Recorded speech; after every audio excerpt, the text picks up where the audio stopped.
Welcome back to our true crime series, where we bring you some of the most shocking, heartbreaking, and unimaginable cases from around the world. Today's story takes us to Monroe Township, Ohio, where a father committed an act so unthinkable that it left an entire community shaken to its core. This is the story of Chad Doerman, a man who did the unthinkable to his own family. Viewer discretion is strongly advised as this episode covers themes of extreme violence involving children. 911, where's your emergency?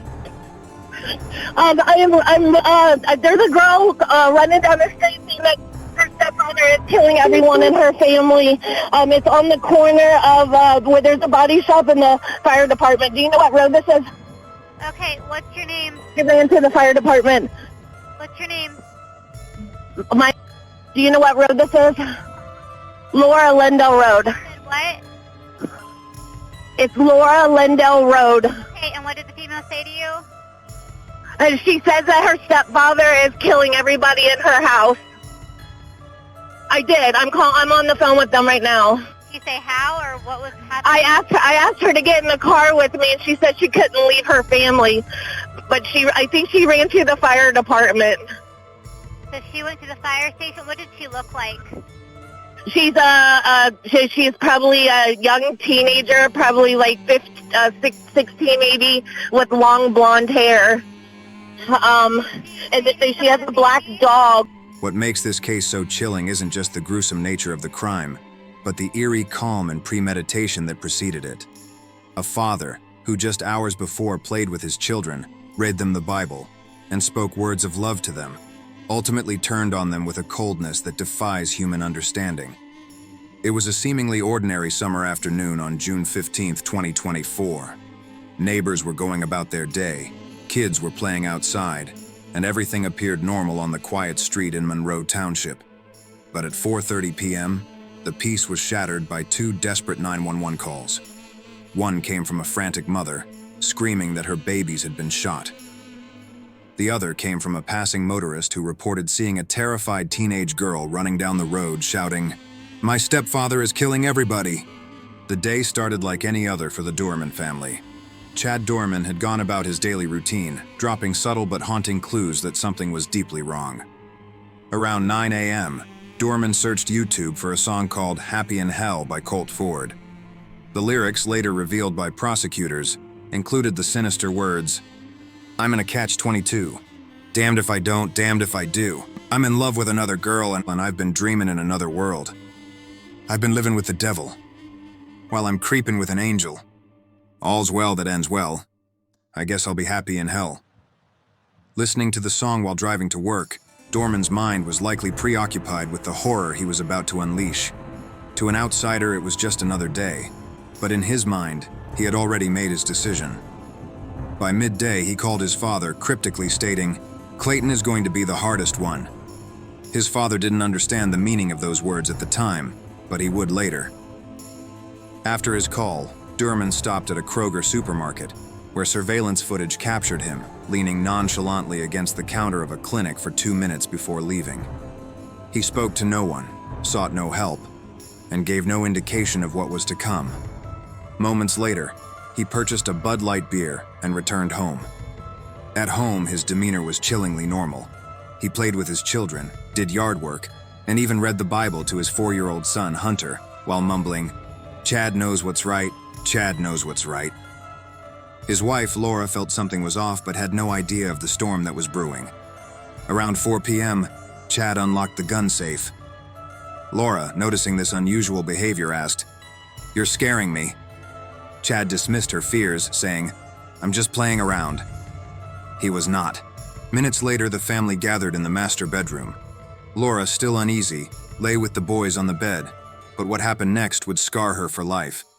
Without warning, Chad jumped up, grabbed the .22 caliber rifle from the unlocked safe, and pointed it at them. His wife, realizing something was terribly wrong, screamed in terror. "Stop! Please stop!" she pleaded. The boys cried too, sensing the imminent danger. Laura pulled out her phone to call 911, but Chad snatched it from her hands and threw it across the room. "It's too late," he told her. What happened next was beyond comprehension. Clayton 7, Hunter 4, and Chase 3 faced something no child ever should. Their father, the man who was supposed to protect them, now became their executioner. The first to die was Hunter, the 4-year-old. As he stood inches away from his father, Chad pointed the rifle at him and fired multiple shots, ending the boy's life. His brothers screamed, their innocent minds unable to process what they had just witnessed. Laura lunged at Chad, trying to stop him, but he shoved her aside. Chase, the youngest at 3 years old, attempted to flee. His tiny legs carried him out the front door, desperate to escape, but his father pursued him. Witnesses later described hearing Chase's terrified screams as he ran outside. He ran toward a nearby field, desperate to save himself, but Chad Doerman wasn't about to let him get away. According to authorities, Doerman hunted his son down, dragged him back to the house, and executed him. This level of cruelty, the prosecutor said, is unlike anything they had ever seen before. The image of a small child trying to flee for his life and being chased by his own father was one that deeply shook the community. Back inside, it was 7-year-old Clayton's turn. The boy, described by his family as smart, kind, and full of promise, had watched both his brothers die. His father's earlier words, "Clayton is going to be the hardest one," took on a sinister new meaning. Chad raised the rifle and took aim, ending Clayton's life with cold precision. The 34-year-old mother of the boys was found with a gunshot wound to her hand. Authorities later revealed that she was injured while trying to shield her sons from their father. Outside the home, a child's bicycle lay in the front yard, now surrounded by evidence markers, a chilling symbol of the innocence that was lost that day. Police body cam footage captured the eerie calm of Chad Doerman as officers arrived at the scene. He sat on the front steps of his house, emotionless, with the rifle lying next to him. Officers approached with weapons drawn, expecting resistance, but Doerman didn't fight. He didn't run. He didn't cry. He raised his hands and calmly surrendered. The body cam footage, later released to the public, showed Doerman being handcuffed while his wife Laura could be heard in the background screaming, "My babies! My babies!" The heartbreak in her voice was unforgettable. When asked why he did it, Doerman replied, "I had to." Those 3 words would haunt the detectives, officers, and everyone who followed the case. Why did he do it? That's the question on everyone's mind. Court documents allege that Doerman had been planning the murders for at least 3 months. Yes, months. His social media accounts offered no clear signs of what was to come. Just days before the crime, Doerman had changed his Facebook profile picture to an image of his 3 young sons smiling and giving a thumbs up. In hindsight, this picture now feels like a haunting glimpse into the darkness that was about to unfold. No clear motive has been released by officials, and Doerman's father, Keith, claimed he had no answers. "He just snapped," his father said in an interview. However, neighbors and friends offered a different perspective. A neighbor reported that Doerman was angry every day, often yelling at his wife and kids. A former friend described him as a bomb ready to explode. These descriptions paint a picture of a man on edge, but few could have predicted he'd take the lives of his own children. The evidence against Doerman was overwhelming. Surveillance footage, 911 calls, body cam footage, and witness testimonies painted a clear picture of a calculated, premeditated crime. Facing the death penalty, Doerman pleaded guilty to avoid execution. On September 7, 2023, he was sentenced to 3 consecutive life sentences without the possibility of parole.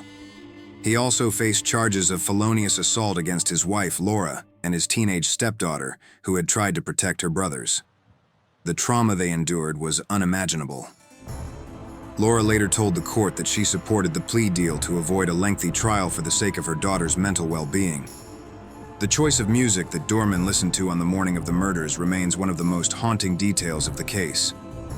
Prosecutor Mark J. Takulvi highlighted the lyrics during his court briefing, underscoring the eerie connection between the song and Doerman's state of mind. "I'm in love with another girl, and I've been dreaming in another world. I've been living with the devil, while I'm creeping with an angel. All's well that ends well. I guess I'll be happy in hell." These words, played on repeat in his car, seemed to foreshadow the darkness that had consumed his thoughts. It was as though he had embraced the idea of being happy in hell as he prepared to commit an act so diabolical that only the devil himself could comprehend it. The entire community of Monroe Township mourned the loss of 3 innocent boys, Candles were lit, flowers were placed at the family's home, and memorials were held. People wept openly, struggling to come to terms with the unthinkable. How could a father, a protector, become a monster? For Laura and her daughter, the pain will never fully subside. Their home, once a place of warmth and love, became a scene of carnage and loss. The echoes of that day still linger. There are many questions that may never be answered. Why did Chad Doerman do it? What darkness had crept into his mind so deeply that he could so methodically kill his own children? As a father, this story strikes a chord in a way that no other crime story can. To imagine the fear those boys felt, to imagine their tiny voices crying for help, it's unbearable. The betrayal is profound. Parents are meant to be safe havens, protectors, the people children run to when they're scared. But on that day, their father was the monster they were running from. The haunting image of 3-year-old Chase running for his life, only to be chased down and killed by his own father, will remain in the minds of many. This story is not just about a crime. It's about shattered innocence, broken trust, and a family that will never be whole again. Chad Doerman is now serving 3 life sentences without the possibility of parole. No song, no plea, and no words can change that. For the lives of Clayton, Hunter, and Chase, justice has been served. But for those left behind, the wounds remain wide open. The heartbreak is almost too much to bear. We tell these stories not to sensationalize them, but to honor the victims and shed light on the evil that can exist within those closest to us. How does a man who's supposed to be a protector, a father, become a monster in his children's final moments? It's a question that will haunt this family, this community, and all of us for years to come. Hug your loved ones a little tighter tonight. Stay safe, and we'll see you next time on our True Crime series. Rest in peace to these 3 young boys, taken from this world way too soon. Thank you for listening. Till next time, my friends, stay safe, stay aware. This is a crazy world we live in.